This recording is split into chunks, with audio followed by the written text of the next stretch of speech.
Hello students, आज मैं class 11 का माइक्रो इकोनॉमिक्स का पार्ट 4 अपलोड कर रहा हूं। हमने पार्ट 3 में देखा था कि consumer equilibrium in case of single commodity. आज हम देखेंगे consumer equilibrium in case of two commodity. ठीक है स्टूडेंट्स, तो आइए शुरू करते हैं।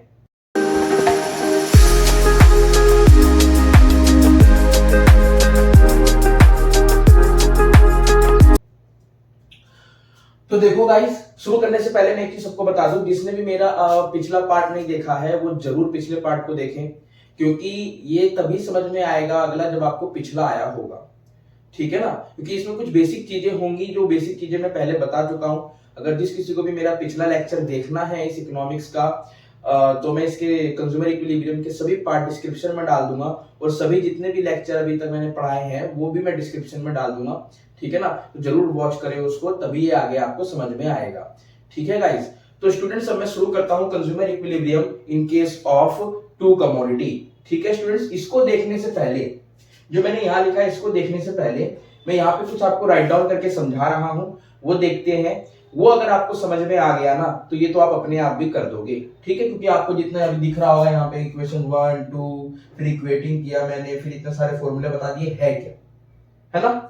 तो इसको सबसे पहले मैं एक आसान लैंग्वेज में बताता हूं, जैसे मैंने आपको इन सिंगल कमोडिटी के केस में बताया था, वैसे यहाँ पे भी डबल केस के कमोडिटी के केस में भी बताता हूं। देखो कितना आसान है।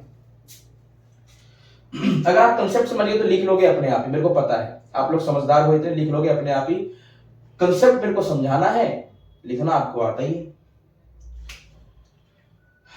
देखो यहाँ पे जब भी कंज्यूमर एक कमोडिटी को कंज्यूम करता है तो हमें पता है वो कहां पे सेटिस्फाई होता है आपका, जहां पे प्राइस बराबर हो जाए मार्जिनल यूटिलिटी के। ठीक है ना, marginal utility of commodity equal to हो जाए प्राइस ऑफ कमोडिटी के। ठीक है ना, यानी पीएक्स बराबर हो जाए एमयूएक्स के, तो क्या हो जाता है, कंज्यूमर इक्विलिब्रियम हो जाता है। पर in case of two commodity में क्या होगा, जहां पर आपको, पहले मैं चलो राइट डाउन करता हूं, जहां पर आपको एमयूएक्स अपॉन में पीएक्स इक्वल होगा MUY अपॉन में PY के, वहां पर क्या होगा, आपका कंज्यूमर इक्विलिब्रियम पे होगा।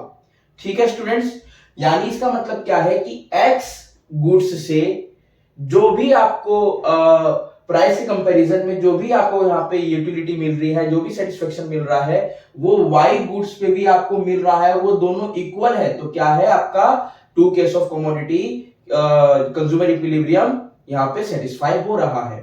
ठीक है स्टूडेंट्स, यानी कंज्यूमर इक्विलिब्रियम कहां पे होगा in case of two commodity में, जहां पर MUX अपॉन में PX बराबर होगा MUY अपॉन में PY। आप जानते हो MUX क्या है, marginal utility of X commodity, और PX क्या है, price of X commodity. X क्या है, एक तरीके से मैंने लेट कर लिया है, कोई भी एक कमोडिटी है ये, ठीक है ना, कोई भी एक गुड या सर्विस है। ठीक है, और MUY क्या है, marginal utility of Y commodity, और मार्जिनल यूटिलिटी PY क्या है, प्राइस ऑफ Y कमोडिटी। ठीक है, जहां पर MUX अपॉन में PX बराबर होगा MUY PY के, वहीं पे कंज्यूमर इक्विलिब्रियम पे हो जाएगा। पर मैं कहूं यदि ऐसा ना हो, क्या हो जाए इस केस में, यदि ऐसा मेरे पास सिचुएशन आ जाए MUX अपॉन में PX greater than MUY upon में PY, अगर ऐसा आ जाए तो क्या होगा गाइस। स्टूडेंट्स आप देखना, लास्ट पार्ट में मैंने आपको बताया था कि यदि आपका क्या होता है, MUX ग्रेटर देन हो जाता है PX से, यानी उसको क्या मिल रहा है, प्राइस के कंपैरिजन में कमोडिटी से ज्यादा सेटिस्फेक्शन मिल रहा है, तो वो क्या करेगा, उसको ज्यादा कंजम्पशन करता चला जाएगा। ठीक है ना, तो ज्यादा कंजम्पशन करता चला जाएगा। तो इस केस में भी क्या हो रहा है कि यहां पर उसको क्या हो रहा है, Y गुड्स के कमोडिटी के कंपैरिजन में X से क्या मिल रहा है, ज्यादा वो मिल रहा है, इसको सेटिस्फेक्शन मिल रहा है, तो यहाँ पे वो कंजम्पशन बढ़ाता चला जाएगा। और एक केस मैंने बताया था कि जब किसी प्रोडक्ट से ज्यादा सेटिस्फेक्शन मिलती है तो कंजम्पशन वो बढ़ाता है, फिर एक टाइम के बाद सेटिस्फेक्शन कम होने लग जाती है, होती है कि नहीं होती है। और जिसका हम कम क्या करते हैं, वो कंजम्पशन करते हैं, ठीक है, तो उससे हमें उसका कंजम्पशन कम होने के कारण हमारी उसके लिए क्या हो जाता है, हमारा सेटिस्फेक्शन बढ़ जाता है। ठीक है स्टूडेंट्स, तो देखो यहाँ पर अगर मान लो ये क्या है, MUX अपॉन में PX है, तो इसका मतलब क्या हुआ, सीधा सीधा इसका मतलब ये हुआ कि इस केस में यहाँ पे वो कंजम्पशन को क्या कर देगा, कंजम्पशन शॉर्ट में लिख देता हूं मैं, ठीक है ना, कंजम्पशन को क्या कर देगा, यहाँ पर बढ़ा देगा। और सेटिस्फेक्शन को क्या कर देगा, यानी सेटिस्फेक्शन क्या होने लग जाएगा, अपने आप ही डिक्रीज हो जाएगा। ठीक है ना। लॉ ऑफ डीएमयू तो हर जगह लगना है। लॉ ऑफ डीएमयू का मतलब ही यही है कि जब तुमको कंजम्पशन ज्यादा कर रहे हो तो सेटिस्फेक्शन कम होना ही होना है। ठीक है ना। अब देखो MUy अपॉन में PY, यहां पे क्या होगा इस केस में, इधर ये कंजम्पशन इसका क्या कर देगा, घटा देगा, और इसका सेटिस्फेक्शन क्या हो जाएगा स्टूडेंट्स, बढ़ जाएगा। ठीक है। ऐसा ही अगर मान लो एक और केस आपके सामने आ जाए, यहां पर MUx अपॉन में PX greater than MUy upon में PY, तो इस केस में क्या होगा, जो यहां पर है वो इसको यहां कर दो, जो यहां पर है वो उसको यहां कर दो, ये तो होगा स्टूडेंट्स। यानी इस केस में यहां पर कंजम्पशन क्या हो जाएगा, आपका घटने लग जाएगा, क्योंकि कंजम्पशन डिक्रीज क्यों होगा, क्योंकि उसको ज्यादा जो प्रॉफिट किससे मिल रहा है कंज्यूम करने पर, इससे वाई कमोडिटी से, तो इसको ही क्या करेगा, वो ज्यादा कंजम्पशन करेगा इसी कमोडिटी का, तो इसका तो कम करेगा ना, और जब इसका कम करेगा तो सेटिस्फेक्शन क्या हो जाएगा, इसका सेटिस्फेक्शन बढ़ने लग जाएगा। ठीक है। ऐसे यहां पर होगा आपका इस केस में भी कंजम्पशन इसका क्या करेगा, ये इंक्रीज करेगा, तो सेटिस्फेक्शन इसका क्या हो जाएगा, क्या हो जाएगा, डिक्रीज हो जाएगा। ठीक है स्टूडेंट्स। और ये दोनों केस कब तक आपके चलते रहेंगे, कब तक कैरी ऑन आगे होते रहेंगे, ये तब तक होते रहेंगे जब तक कंज्यूमर कहां ना पहुंच जाए, इक्विलिब्रियम के केस में ना पहुंच जाए। कहां ना पहुंच जाए भाई, इक्विलिब्रियम के केस में ना पहुंच जाए। ठीक है स्टूडेंट्स, समझ में आ रहा है, कितना आसान है कि नहीं है। तो आपका यही चीज मैंने यहाँ पे इतना सारा जो लिखा हुआ है, यही चीज मैंने यहाँ लिखा है कि कंज्यूमर यदि एक कमोडिटी को कंज्यूम करता है तो इक्विलिब्रियम पे वो यहाँ पे होगा।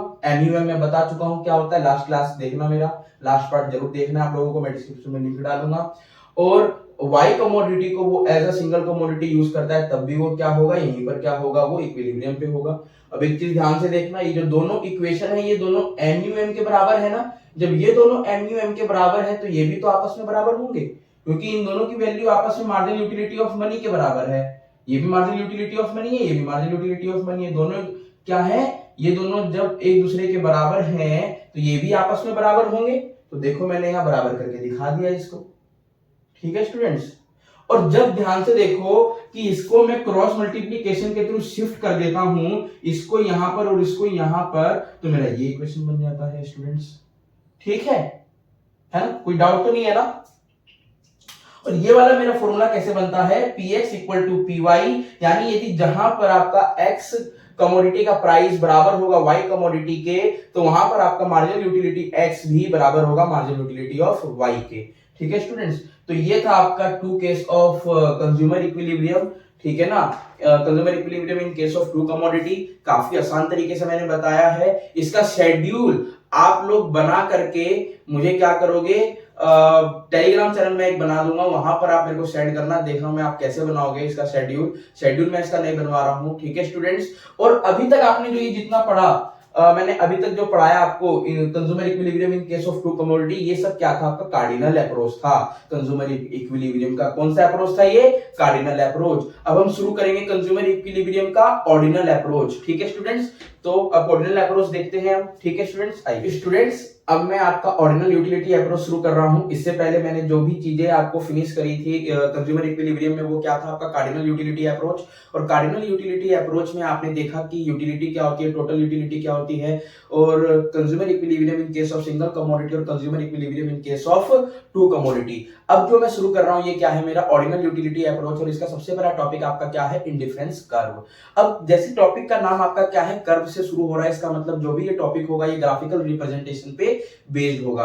अब स्टूडेंट इस बात को ध्यान रखना कि जब भी हम इंडिफरेंस कर्व को स्टडी करते हैं तो वहां पर आपका क्या होता है कि टू कमोडिटी के कॉम्बिनेशन को स्टडी करते हैं। क्या करते हैं, टू कमोडिटी के कॉम्बिनेशन को स्टडी करते हैं, और उसके बेस पे हम एक ग्राफिकल रिप्रेजेंटेशन आपका तैयार करते हैं। वही क्या होता है, आपका इंडिफरेंस कर्व होता है। यानी indifference curve is a graphical representation of to commodities combination. ठीक है गाइस। अब देखते हो, देखो यहाँ पर भी मैंने वही चीज राइट डाउन किया है, indifference curve refer to the graphical representation of various alternative combination of bundle of two goods among which the consumer is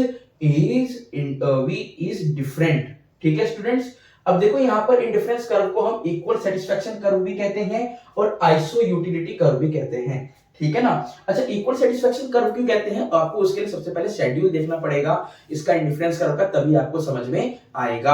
आप एक चीज बात को ध्यान में रख के कर्व उसको शेड्यूल को देखना कि कंज्यूमर का जो इनकम है वो फिक्स है, क्योंकि आपको जब मैंने assumption of law of diminishing marginal utility कराया था, यानी लॉ ऑफ डीएमयू का जब मैंने आपको एजम्पशन कराया था, तो वहां पे एक पॉइंट आया था, सेकंड लास्ट पॉइंट था शायद में भी, तो उसमें हमने देखा था कि जो इनकम है और प्राइस ऑफ कमोडिटी है वो फिक्स है, उसमें कभी चेंजेस नहीं आता है। और उसी चीज के कारण ही due to this the another name of indifference curve equal satisfaction curve. Okay students, तो देखते हैं कि इक्वल सेटिस्फेक्शन कर्व है क्या, मतलब ये इक्वल सेटिस्फेक्शन क्यों, इसका एक और नाम यहाँ पर दिया हुआ है। तो देखो कॉम्बिनेशन मेरे पास है यहाँ पे ए से लेके ई तक, और यहाँ पे मेरे पास एप्पल है 1 to 5 यानी ये यूनिट है, और ये बनाना है, बनाना की यूनिट है, और ये एमआरएस है। अच्छा, एमआरएस का मतलब क्या होता है? एमआर तो आपने सुना होगा, अच्छा मार्जिनल रेट है ये, आपने एमयू पढ़ा था मार्जिनल यूटिलिटी। मार्जिनल यूटिलिटी आपको क्या शो कर रहा था कि अगर आप एक से दूसरी कमोडिटी, एक ही कमोडिटी का जब एक से दूसरा यूनिट कंज्यूम करते हो, तो एक से दूसरे यूनिट पे जब आपने कंज्यूम किया, जो भी आपका टोटल यूटिलिटी में डिफरेंस आया वही मार्जिनल यूटिलिटी है। तो यहाँ पे जो आपका मार्जिनल रेट ऑफ सब्स्टिट्यूशन है ये भी एकदम वैसा ही है, ये भी डिफरेंस को बताएगा।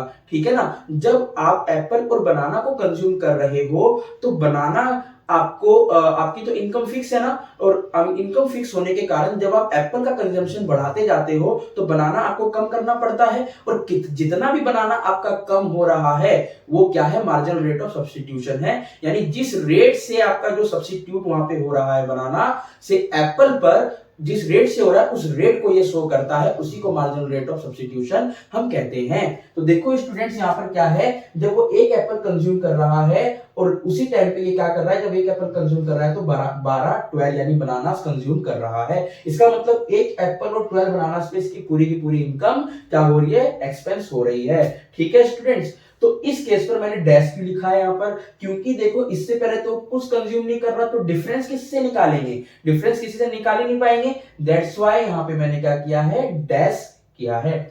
अब क्या है आपका कॉम्बिनेशन बी है, बी कॉम्बिनेशन पे देखो उसने एक इंक्रीज कर दिया बनाना, 2 ये बनाना कंज्यूम कर रहा है, और 2 जब बनाना कंज्यूम कर रहा है तो क्या हो रहा है आपको, सॉरी एप्पल, इसने 2 कंजम्पशन, इसने एप्पल का एक एडिशनल यूनिट कंज्यूम कर रहा है, ये एक्स्ट्रा कर रहा है, और जब ये एक्स्ट्रा एक यूनिट कंज्यूम कर रहा है तो यहाँ पे बनाना ये क्या कर रहा है, क्या हो रहा है? बनाना में यूनिट कम हो रही है। क्यों हो रही है? क्योंकि इनकम तो फिक्स है ना भैया, जब इनकम फिक्स है तो आपका एक तरफ कम होगा एक तरफ बढ़ेगा, इनवर्स रिलेशन देखने को मिलेगा।